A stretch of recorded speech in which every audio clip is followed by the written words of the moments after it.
Welcome to IAS IPS भैया। News today vision IAS का है। न्यूज़ टुडे 30 मार्च 2024 का पहला न्यूज़ क्या है तो 44% जो सिटिंग मेंबर है पार्लियामेंट के, उनका फेस क्या है, क्रिमिनल चार्जेज है उनके फेस पे, उनके फेसेस। और 5% ऐसे MPs है जो बिलियनरीज है। ये किसका रिपोर्ट है तो इसका ये रिपोर्ट है ADR का, जो कि associations of the democratic reforms. अब ADR रिपोर्ट्स ऑल्सो हाईलाइट्स, और क्या हाईलाइट्स किए तो 50% of the MPs facing criminal charges are from कहाँ से हैं तो उत्तर प्रदेश, महाराष्ट्र, बिहार, आंध्र प्रदेश, तेलंगाना और Himachal Pradesh. Among sitting MPs with criminal charges 29% senior criminal cases, जो ऐसे 29% ऐसे हैं जिसपे सीरियस क्रिमिनल केसेस है, including allegations of the murder, attempt to murder, criminal against women. About criminalization of policies, criminalization of policies क्या है, पॉलिटिक्स क्या है उसका तो refers to infiltration of the criminals, law breakers and corrupt individuals into the political systems who then use the influence to further their own interest at the cost of the country and its citizen। वो अपना interest दिखाते हैं, अपन country का interest at the cost of country और it's citizen को बिना tension लिए हुए, उसके बिना फ्यूचर के दिए हुए, on interest at cost of. और इनका रिफर्स क्या होता है तो इन्फिल्ट्रेशन ऑफ द क्रिमिनल रहते हैं और लॉ को लॉ ब्रेक करके करते हैं, और करप्ट इंडिविजुअल्स जो है पॉलिटिकल सिस्टम में। रीजन्स क्या है तो growing nexus between political parties and criminal, lack of laws and rules for governing elections producer, money power, buying votes for another illegitimate purpose। Impact क्या हुआ है तो against free and fair election, इसका impact क्या पड़ता है कि free and fair election के अगेंस्ट में पड़ता है। इफेक्ट गुड गवर्नेंस, जो भी गुड गवर्नेंस उसका इफेक्ट करते हैं। On integrity of the public servants, जो भी पब्लिक सर्वेंट है उनके इंटीग्रिटी का। करप्ट एक्टिविटीज़ होते हैं जैसे कि taking breach, embezzling public funds, damage social fabric और society. Supreme court judgment related with criminalization of the politics, Supreme court का जजमेंट भी आया था किसके रिलेटेड के criminalization of politics. Lily Thomas versus UI 2013 का है तो MPs कहाँ के थे state legislatures convicted of crime with the minimum sentence of the 2 years imprisonment would cease to be member of the house. अगर उनको कम से कम 2 साल का इम्प्रिजमेंट मिल जाता है तो उनका मेंबरशिप घर का, हाउस का, उसको सीज कर दिया सकता है, जैसे कि अभी रिसेंटली राहुल गांधी के केस में हुआ था। Public interest foundation versus UI 2018, a person cannot be disqualified from the member in the legislative body one or the more framing of the criminal charge against them। मतलब a person जो है disqualify नहीं किया सकता है membership of the legislative body से जब उन पर मेरी फ्रेमिंग हो criminal charge against them, one और मेर। अब दूसरा के न्यूज़ पे आते हैं क्या है, United Nation environment programme release global status report for the buildings and the constructions buildings GSR 2024। United Nation का जो इन्वायरमेंट प्रोग्राम है उन्होंने रिलीज किया है क्या, बिल्डिंग GSR 2024 बिल्डिंग में global status report was published joint by, किसके द्वारा ज्वाइंट होता है तो UNEP and global alliance for building and construction के द्वारा। की फाइंडिंग इसमें क्या है तो building and construction sectors account for about 21% of the global green house gases emission. जो भी बिल्डिंग एंड कंस्ट्रक्शन सेक्टर के है वो कम से कम 21% ग्लोबल ग्रीन हाउस गैस का इमिशन कर रहे हैं। In 2022 building were the responsible for 34% global energy demand. 2022 में बिल्डिंग्स जो है वो रिस्पॉन्सिबल थे किस लिए तो 34% किसका तो ग्लोबल एनर्जी का डिमांड का, और 37% energy and process related carbon dioxide, और 37% क्या है एनर्जी और प्रोसेस रिलेटेड कार्बन डाइऑक्साइड का CO2 इमिशन का। इंडिया का एट्रीब्यूट क्या है तो 40% of the CO2 emissions to buildings. India का है तो 40% है CO2 इमिशन का। नीड टू डिकार्बोनाइज्ड BC से limit global warming to 1.5 degree centigrade, Paris agreement and achieve net zero by 2050 by reducing embodied carbon in building materials, मतलब need है क्या decarbonise करने का, बीसीएस का क्या है, तो लिमिट ग्लोबल वार्मिंग का है कम से कम कहाँ सकते तो 1.5%, कहाँ कब हुआ था तो पेरिस एग्रीमेंट में, तो अचीव करना का है डेट का 2015 तक नेट जीरो बाई 2015 का, कैसे तो बाय रिड्यूसिंग इम्बोडीज कार्बन, कहाँ से तो बिल्डिंग मटेरियल से। Initiative taken by the sustainable BCS, मतलब जो भी मतलब इनिशिएटिव क्या टेकन लिया गया है सस्टेनेबल बिल्डिंग कंस्ट्रक्शन सेक्टर्स में, तो ग्लोबल में क्या, तो declarations de Chaillot, declaration de Chaillot में क्या हुआ था, तो adaptation at the first ever building and climate global forum, पहला building and global climate forum कहाँ पर अडॉप्ट किया गया था, फर्स्ट एवर कहाँ पर, डिक्लेरेशंस डी चैलोट में। Documents aimed to fostering international cooperations to address the climate change between the building sectors. Energy performance of the building directive, मतलब energy performance क्या है बिल्डिंग डायरेक्टिव्स का, तो European Union zero emission standards for the new building by 2030, European Union का क्या है कि 2030 तक जीरो इमिशन स्टैंडर्ड्स है किस लिए, तो न्यू बिल्डिंग्स के लिए, नया नया जो भी बिल्डिंग्स हैं उसके लिए, बिल्डिंग के द्वारा जो भी नया बिल्डिंग है उनके द्वारा।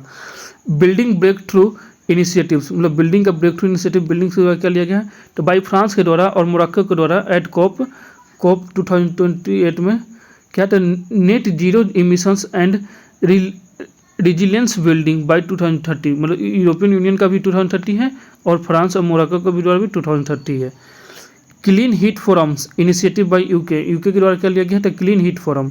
इंडिया के द्वारा क्या है, the first city specific zero carbon building actions plan launched in Nagpur, Nagpur में पहली बार फर्स्ट सिटी स्पेसिफिक लॉन्च किया गया है क्या, तो zero carbon building action plan, कहाँ पे, तो नागपुर में। Energy conservation amendment act 2022, energy conservation amendment act भी लाया गया है 2020 में, प्रोवाइड्स क्या प्रोवाइड करता है फॉर द एनर्जी कंजर्वेशन और सस्टेनेबिलिटी बिल्डिंग कोड के लिए। अबाउट ग्लोबल एबीसी फाउंडेड कब, तो कॉप 2021 में, it is leading global platform for all the build environment stakeholders commitments for a common visions, a zero emission efficient and resilient building and construction sectors. Challenges क्या है इसका, decarbonisation का building construction sustainable में के लिए, तो poor building practices, जो भी बिल्डिंग का प्रैक्टिस होता है वो पुअर है, जैसे can contributed to maladaptations leading to increase energy consumptions और GSC emissions, green house gas emission. Contributed constructions of the carbon intensives new buildings in climate risk exposed area. Recommendations क्या है, तो developing buildings energy code aligned with the zero emissions building principles, providing financial incentives for the greater investment in decarbonizing BCS.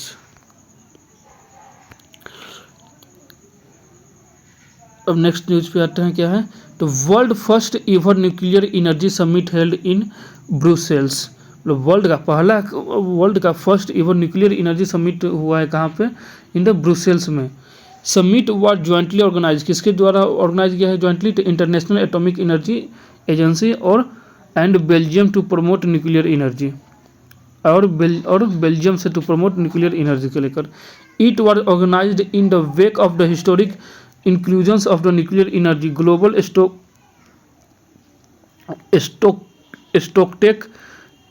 स्टॉकटेक agreed at the UN climate change conference COP 28 2023 में।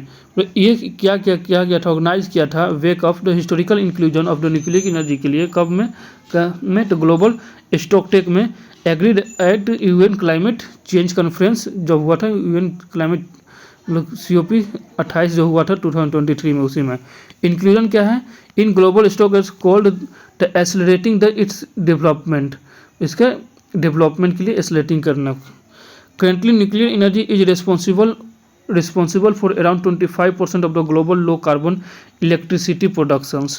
Summit was attended by the more than 30 nations, including India and European Union. मतलब इस summit को जो हुआ था world first इवर nuclear energy summit जो Brussels में हुआ था, उसको इंडिया के साथ साथ यूरोपियन नेशन में भी अटेंड किया था और 30 नेशन से ज़्यादा, more than 30 nation. About IAEA genesis established in 1957। कब इस्टेब्लिश्ड हुआ था? 1957 में। कौन, क्या? The International Atomic Energy Agency and autonomous international organisations with the United Nation systems. Objective इसके क्या है? To work with the members states and multiple partners worldwide to promote safe, secure and peaceful nuclear technology. मतलब कि इसका work है member state के साथ में और पार्टनर्स के साथ में क्या, तो वर्ल्ड वाइड में प्रमोट करना सेफ, सिक्योर और peaceful nuclear technology. Safeguard mechanism क्या है? तो global nuclear non proliferation treaty NPT, जो भी global nuclear non proliferation treaty का, and order treaties against the spread of the nuclear weapons, interest the IAEA as a nuclear inspector. IAEA has also involved additional protocol mechanism. It enables IAEA to verify the peaceful use of all nuclear material in states. India is a part of this protocol. India भी इसके क्या है? Parts है। Members कितने हैं total? तो 178 country हैं, 178 country including India के साथ में। की इनिशिएटिव्स क्या है? तो atoms for net zero. Headquarter इसका क्या है? तो वियना में, Austria. Relevance and the challenges for the nuclear energy. Relevance and the challenges for the nuclear energy. Clean source of the electricity with the minimal carbon footprint. Technological advancement in the form of the small modules reactors will make it more feasible. SMRs are advantaged nuclear reactors that have the power capacity up to 300 megawatt per unit. Perennial availability. Challenges क्या है? तो safety concern for Fukushima nuclear disaster. मतलब जो भी safety concern है post, जैसे कि Fukushima nuclear disaster हुआ, और vulnerable cyber attack, high upfront cost of the building nuclear power plant, long delays ETC। दूसरा न्यूज क्या है? अगला news, United Nation office for disaster risk reductions highlights the Indians राज्य role in global crisis response system. United Nations office के द्वारा क्या disaster risk reduction में highlights किया गया है क्या? कि इंडिया राइजिंग रोल क्या, हम किस में? तो ग्लोबल क्राइसिस रिस्पॉन्स सिस्टम में। India response to the global crisis is aligned with the ethos of the Vasudhaiva Kutumbakam. It means the world is one family. Earlier, India has joined the Champions Group of the Global Crisis Response Group, set up 2022 में setup किया गया था by United Nations secretary general. India role in the global crisis response में क्या है India का role? तो swift response to the nature disaster, में जो भी नेचुरल डिजास्टर होते हैं उसमें स्विफ्ट रिस्पॉन्स करना। Emergence at the first responder, it has enhanced the humanitarian assistance and disaster reliefs capabilities in the recent times. Launch operation Dost, क्या क्या किया गया है? Launch the operational डोस्ट in the aftermath of the devastating earthquake at the stocks in the Turkey. जब Turkey में earthquake आया था तो उस समय लॉन्च किया गया था operational Dost. Operation Karuna to assist the Myanmar during the cyclone Mocha. जब म्यांमार में साइक्लोन मोचा आया था तब यहाँ से भी लॉन्च किया गया था क्या? Operation Karuna. Helping people in the conflict zone, supplied the shipments of the vet medicines and other essential supplies in Afghanistan and Ukraine. Health emergencies during the COVID-19 pandemic, provide the vaccines under the initiatives Vaccines Maitri, also the provide other important equipment। मतलब vaccine मैट्री के साथ साथ में और उधर other equipment भी provide किया गया था। कब? जब हेल्थ इमरजेंसी में। कब? तो during the covid pandemic. Extending the multilateral cooperations, India is collaborating with the UN agencies, including the World Food Programs, to deal with the issue like the food insecurity. Anti-piracy operations. Recently, Indian Navy successfully rescued the hijacked the Iranian fishing vessels in Arabian Sea। और recently जो पाकिस्तान का भी कल का ही news है, पाकिस्तान का जो पाकिस्तान के नौका का जो है वो उनको भी रिलीफ के बचाया गया था एंटी प्राइवेसी से, जो कि इस सुमात्रा और इसके बीच में जो है ना, वहाँ के बीच में अरेबियन सी और इंडियन ओशन के बीच में, तो वहाँ पे पाकिस्तान को हाईजैक कर लिया गया था प्राइवेसी लोगों के द्वारा। पर वहाँ से इंडिया के नेवी ने बहुत अच्छा काम करके पाकिस्तान के लोगों को भी बचाया है। अब थोड़ा जानते हैं हम लोग United nation officer for the disaster risk reduction के बारे में, UNDRR। इसका कहाँ पे है सेंटर, हेडक्वार्टर तो जिनेवा स्विट्जरलैंड। सेटअप कब किया गया था, तो 1999 में। और मिशन क्या है इसका, तो to provide leadership and support to the accelerates global efforts in the disaster risk reductions to achieve the exclusive sustainable development and the goal of the Sendai framework. मतलब प्रोवाइड करना लीडरशिप और support accelerate करना global effort में disaster risk को लेकर, और achieve करना क्या है, इंक्लूसिव सस्टेनेबल डेवलपमेंट में, और the goal of the Sendai framework.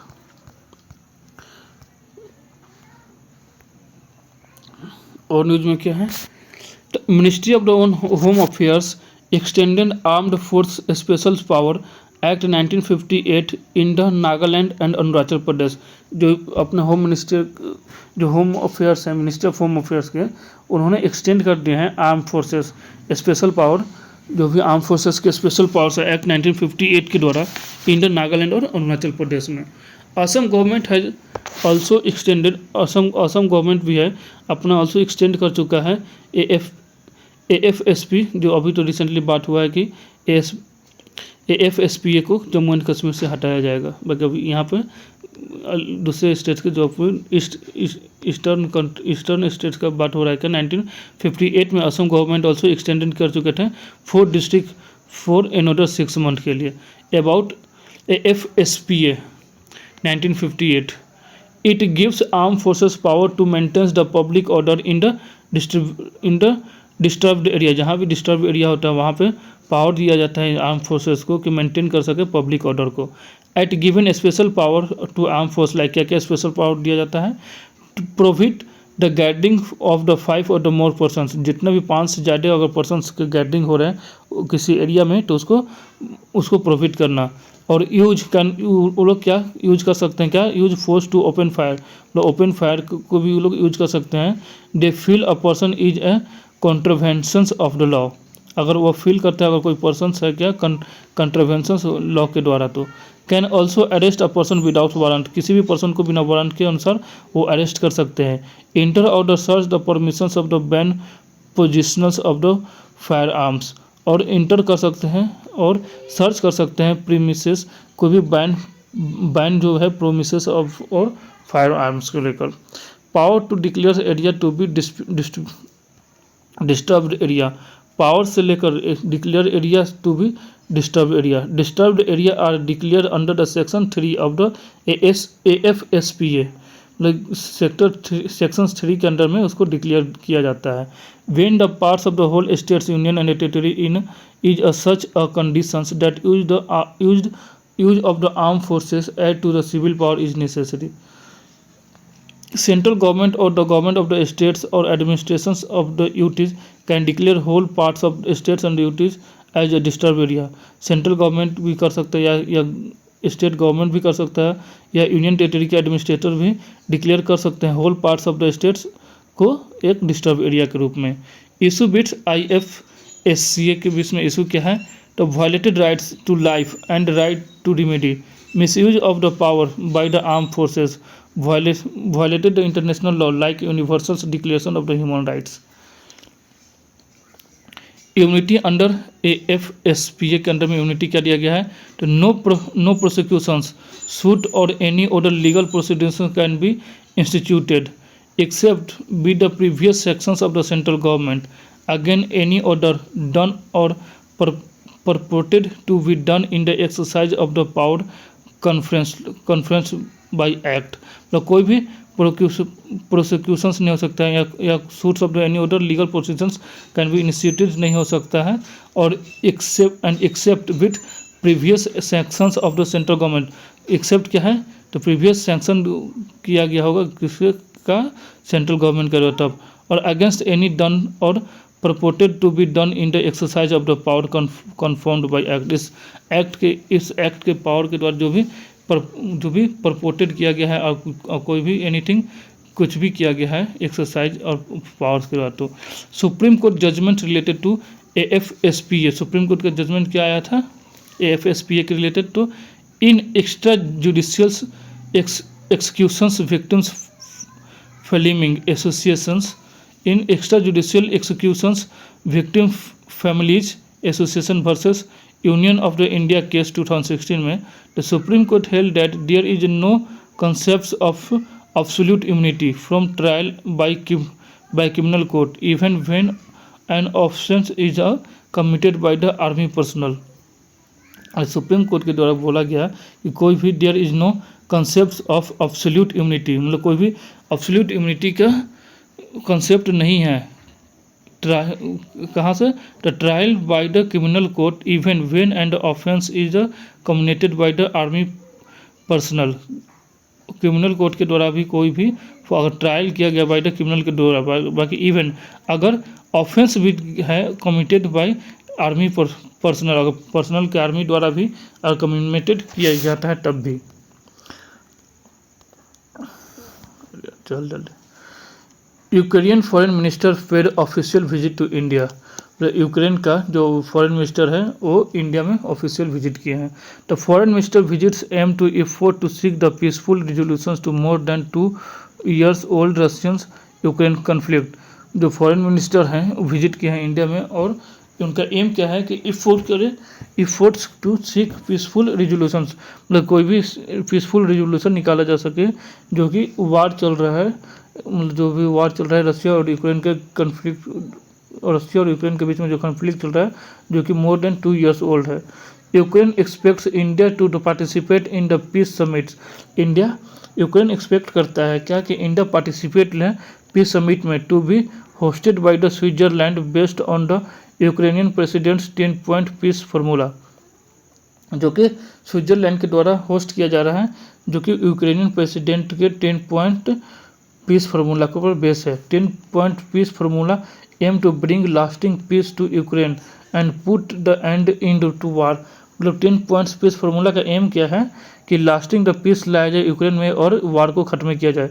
A review meeting of the inter commissions was also held to restore the cooperations prior to a war level. About Indian Ukraine relationship, Indian Ukraine के relationship में जानते हैं तो political क्या है, तो India was the one of the first countries to recognize Ukraine, Ukraine को सबसे पहला इंडिया ही रिकॉग्नाइज किया था कि हाँ ये कंट्री है।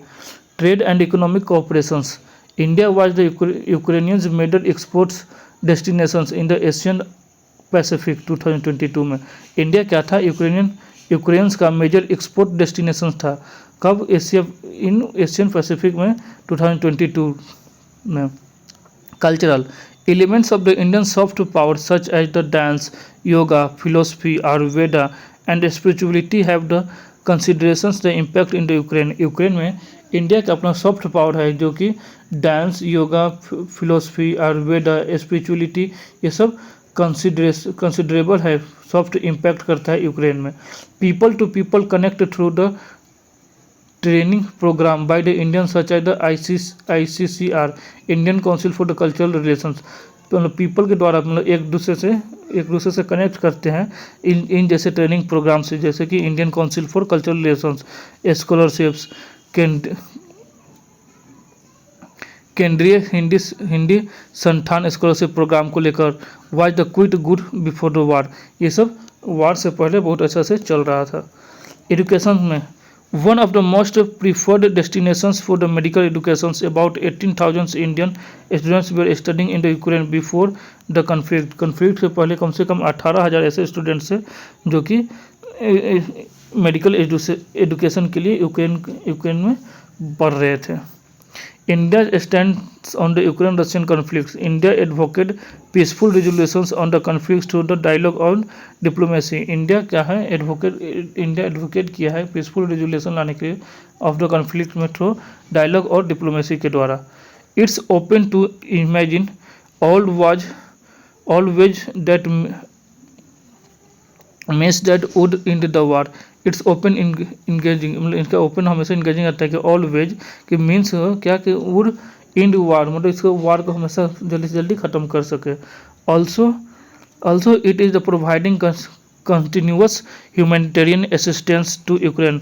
और इंडिया जो है यूक्रेन के लोगों के लिए हमेशा कंटिन्यूस ह्यूमैनिटेरियन असिस्टेंस प्रोवाइड करते रहता है, जैसे कि पिछले न्यूज़ में हम लोग यहाँ पर पढ़े थे यूनाइटेड नेशन डिजास्टर के द्वारा में, जो कि पहुँचाया गया था। जो भी वार होता है तो सबसे पहले इंडियन ही है जो शुरू करते हैं, स्टार्ट करते हैं humanitarian assistance. Also in news, also क्या क्या ऑल्सो न्यूज में था, IMAC IMAC 1 million youth actions challenge. IMAC 1 million youth action challenge is promoted by the UN climate change learning partnership UNCC learn. IMAC 1 million youth action challenge क्या है, promote किया गया है किसके द्वारा, तो UN climate change learning partnership में। About 1 मैक क्या है इसके बारे में, तो aim encourage youth age 10 to 30 years old to take the concerns action for more sustainable future. मतलब कि इसका एम क्या है कि इनकरेज करना जो भी यूथ है 10 से लेकर 30 साल के लोगों के ईयर्स ओल्ड के, उनको कंसर्न कंक्रीट एक्शंस को लेकर क्या कि मोर सस्टेनेबल फ्यूचर को के लिए। It's work to promote four sustainable development goals. यह वर्क करता है कि प्रमोट करने के लिए कम स्कोर चार सस्टेनेबल डेवलपमेंट गोल्स को। It includes SDG 6 clean water and sanitation, SDG 12 responsible. कौन कौन से SDG हैं, तो पहला SDG 6 कौन क्या, तो clean water and sanitation, SDG 12 responsible consumptions and productions, SDG 13 climate action और SDG 15 लाइफ एंड लैंड। जो कि ये चार थे, पहला SDG 6 clean water and sanitation, और दूसरा SDG 12 responsible consumptions and productions, और तीसरा SDG 13 क्लाइमेट एक्शन, और चौथा last SDG 15 life and on land. UNCC learn क्या है, is a collaborative initiative.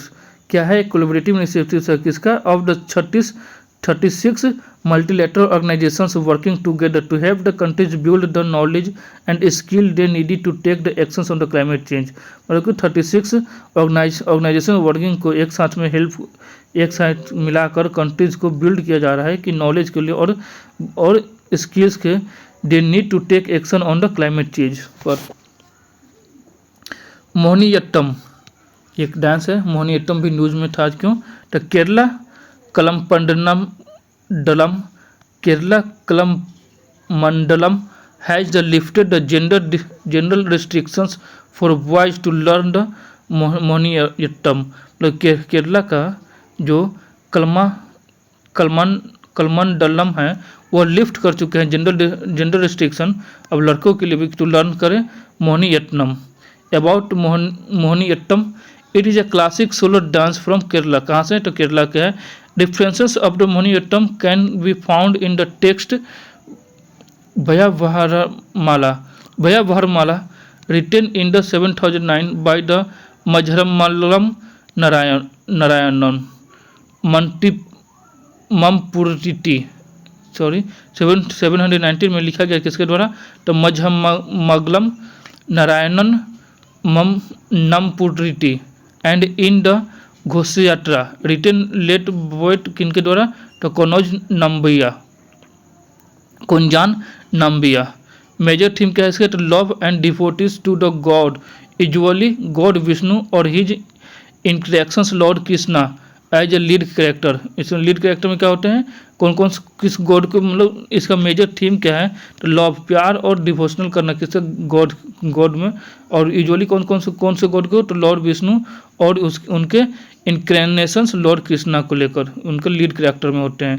Characteristics क्या है इसके, क्या हुआ, इसके कैरेक्टरिस्टिक्स क्या है, तो 40 different basic movement called इडावुलाकल।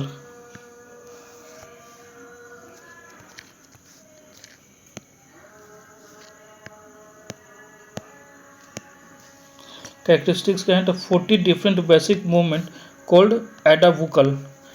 Graceful showing body movements with no abrupt jerks और सडन लिप्स।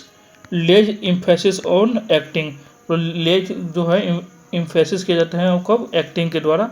और ग्रेसफुल और स्विमिंग बॉडी होता है, मतलब ग्रेसफुल से मतलब गुस्से से, और स्विमिंग बॉडी को मूवमेंट दिया जाता है ऑन द बिट, क्या किसके साथ में, तो नो एब्रप्ट जॉक्स और सडन लिप्स में।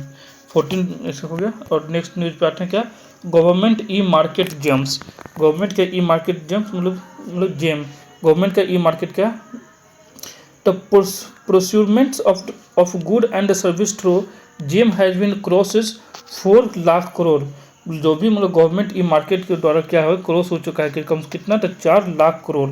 अबाउट जेम, जेम के बारे में जानते हैं क्या, गवर्नमेंट ई मार्केट के बारे में,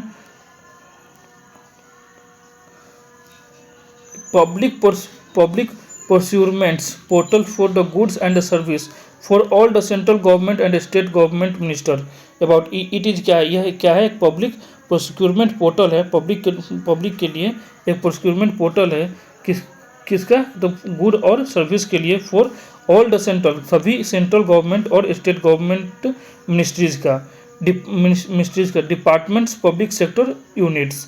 लॉन्च कब किया गया था, 2016 में, by ministry of the commerce and industry. About government e market के बारे में जानते हैं, तो listing of products for individuals, prescribe the categories of the goods and service for of the common use, मतलब लिस्टिंग ऑफ द प्रोडक्ट्स का जो भी है लिस्टिंग किया जाएगा प्रोडक्ट्स का, किसके लिए, तो इंडिविजुअल्स के लिए, और प्रिस्क्राइब कैटेगरीज किया जाएगा गुड एंड सर्विस का फॉर अ कॉमन यूज के लिए। Ease of the procurements through and open and transparent and procurement platform promotes the innovations and the social inclusions, promote किया जाएगा क्या, इनोवेशंस और सोशल इंक्लूजन को। Online grievances redressals mechanism for quick resolutions, तो जल्दी resolutions के लिए भी क्या, ऑनलाइन ग्रीवेंसेस और रिड्रेसल मैकेनिज्म बनाया गया है क्विक रिजोल्यूशंस के लिए। अफ्टार ट्रायंगल क्यों न्यूज में था, तो geological predict potential emergence of the new oceans at the Aftar Triangle, also known as the Aftar Depressions, located कहाँ है बेटा, horn of the Africa, Africa के इसको हॉर्न में ये लोकेटेड है। और क्या है, एक geologist predict potential emergence of the new ocean है एट द अफ्टार ट्रायंगल, ऑल्सो इसको क्या बोल देते हैं, अफ्टार डिप्रेशंस। अबाउट अफर ट्रायंगल, अफ्टार बोला था sorry, offer triangle, it represents the north most portions of the great rift valley, ये कहाँ पर रिप्रेजेंट करता है, तो नॉर्थ मोस्ट पोर्शंस का, किसका, तो ग्रेट रिफ्ट वैली के नॉर्थ मोस्ट पोर्शन में है। It is one of the most geological active regions on earth, ये क्या है, एक तरफ से one of the most geological active region है कहाँ, धरती का, where Nubia Somalia and Arabian plates converge, जहाँ पे न्यूबियन सोमाली और अरबियन प्लेट्स क्या करते हैं, कन्वर्ज करते हैं। It will be inundated by the red sea, किसके द्वारा इन्यूटेंडेड किया जाता है, रेड सी के द्वारा, और गल्फ ऑफ द एडन, कब, when new ocean basin will be formed, जब नया बेसिन ऑफ द ओशियन का फॉर्म होता है। This could lead to the birth of distinct continent of the Asian East Africa. It encompasses the sections of Eritrea, Djibouti and Ethiopia, यह encompasses करता है किसका, the section of the Eritrea और Djibouti and Ethiopia। अवास river is the main river that flows through the Afar Triangle, यहाँ का जो river है मेन रिवर है क्या, अवास रिवर, जो कि फ्लो करता है थ्रू द आफ्टर ट्रायंगल। अगला न्यूज़ क्या है, Tholu Bommalata, Sangeet Natak Academy is reviving an ancient theatre performance of the Tholu Bommalata puppetry which is the brink of extinction. Plus Sangeet Natak academy जो है जो रिवाइव कर रहे हैं, जो अपना का पुराना थिएटर परफॉर्मेंस था किसका, तो ठोलू बोम मलाटा के पॉपर्ट्री को, जो कि विच इज है क्या, ऑन द ब्रिंक ऑफ क्या, एक्सटिंक्शन है। About Tholu Bommalata, also known as dance of the leather dolls, ये ऑल्सो क्या किस नाम से जाना जाता है, तो डांस का किसका, लेदर डॉल्स का। It's mainly performance in the Godavari regions of Andhra Pradesh. कहाँ पे मेनली परफॉर्मेंस किया जाता है? तो आंध्र प्रदेश के गोदावरी रीजन में। मेड फ्रॉम एनिमल स्किन, किससे बना होता है? एनिमल स्किन से। They projected on the small skin, और इस छोटे स्किन पर प्रोजेक्ट किए जाते हैं, जैसे कि colour photographic transparencies. Major screen characters क्या है इसके? तो एनिमल, बर्ड, गॉड और डेमंस। मेजर थीम क्या है? तो रामायण और Mahabharata. Light compact aircraft LCA Tejas mark A1।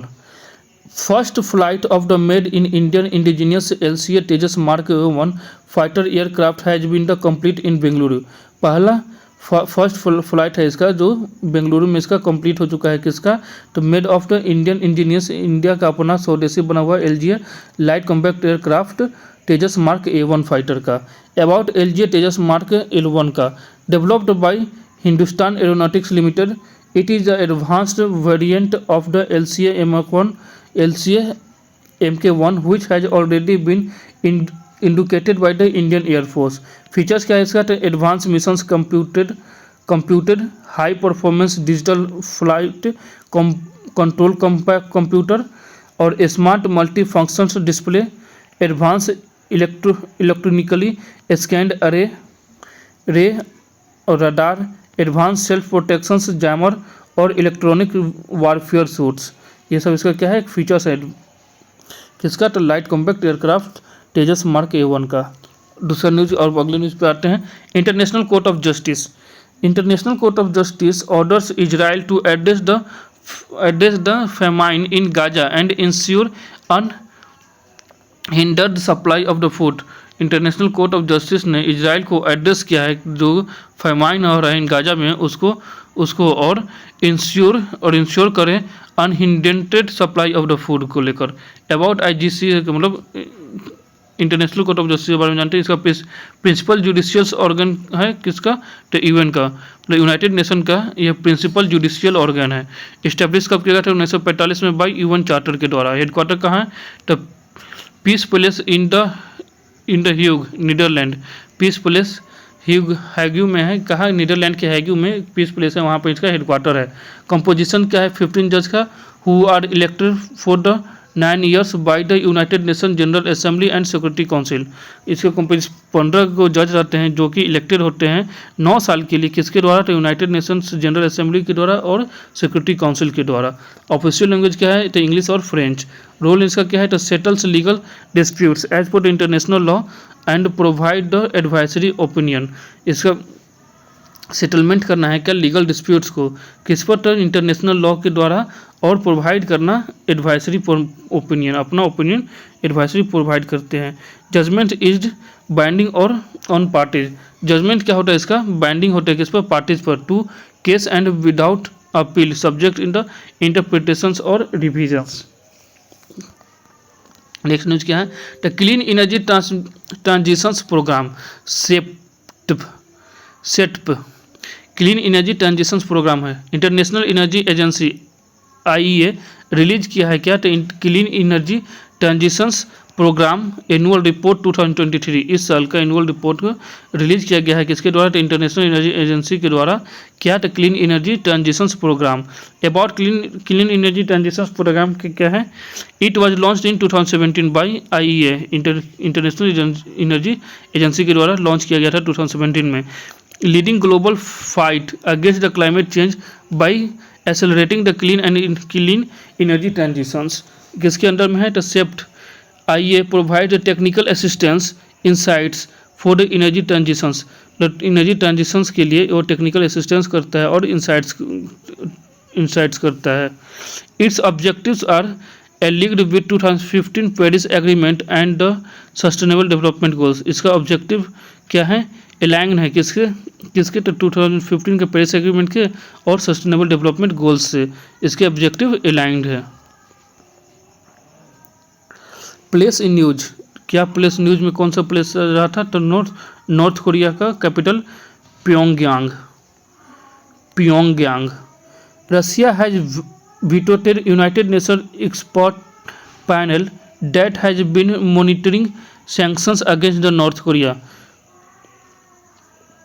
Russia है क्या वीटोड कर दिया यूनाइटेड नेशन एक्सपर्ट पैनल पर क्या कि has been the monitoring sanctions against the North Korea के। पॉलिटिकल फीचर्स क्या हैं, तो known as the Democratic People's Republic of Korea, इसको किस नाम से भी जाना जाता है, तो Democratic People's Republic of India के नाम से, कोरिया के नाम से। It is the East Asian country, यह क्या है ईस्ट एशियन कंट्रीज है। Occupying the north parts of the Korean peninsula, border क्या है किससे, चाइना, रसिया और North Republic of the Korea, South Korea से है इस ये to South Korea. Water bodies का क्या है, तो ईस्ट सी ऑफ जापान और Yellow Sea in west. Geographical features क्या है, तो हाईएस्ट पीक इसका क्या है, माउंट पैक्टू। मेजर रिवर क्या है, यूलू यानी Yalu, Tumen, Tangdang and Imjin. Errata in the news today dated 28 March 2024 in also in news Iturunagaram wildlife sanctuary, it was incorrectly mentions that it lies on the border of the Madhya Pradesh, Maharashtra and Andhra Pradesh. The correct information is Iturunagaram wildlife sanctuary lies on the border of Maharashtra, Chhattisgarh and Telangana। पहले क्या था कि it was incorrectly mention था क्या कि यह कहाँ पे लाई करता है, कहाँ पे इसके बॉर्डर लाई करता है, तो मध्य प्रदेश से महाराष्ट्र और आंध्र प्रदेश के बीच में। बाकी इसी को करेक्ट किया गया है क्या कि यह लाइज करते हैं कहाँ पे, तो महाराष्ट्र, छत्तीसगढ़ और तेलंगाना के बीच में। आंध्र प्रदेश हर जगह, महाराष्ट्र और मध्य प्रदेश हर जगह, और महाराष्ट्र, छत्तीसगढ़ और तेलंगाना के बीच में, जो कि 28 मार्च न्यूज टुडे डेटेड जो भी 28 मार्च में जो डेट था उसी के उस 28 मार्च को जो न्यूज आया था उसी को बोला जा रहा है, उसी को करेक्ट किया गया है। आज का ये न्यूज कंप्लीट होता है। आप लोगों को कैसा लगा न्यूज बताइएगा, और अगले वीक और नेक्स्ट मंथ से सीसेट का भी प्रीवियस ईयर क्वेश्चन पेपर का हम लोग रिवीजन करेंगे, मैथ सेक्शन का और रीजनिंग सेक्शन का, और जो इम्पोर्टेंट जीएस के टॉपिक होंगे उसको भी हम लोग डिस्कशन करेंगे, एक तरह से रिवीजन मोड में चलेंगे। ठीक है, थैंक यू, बाय।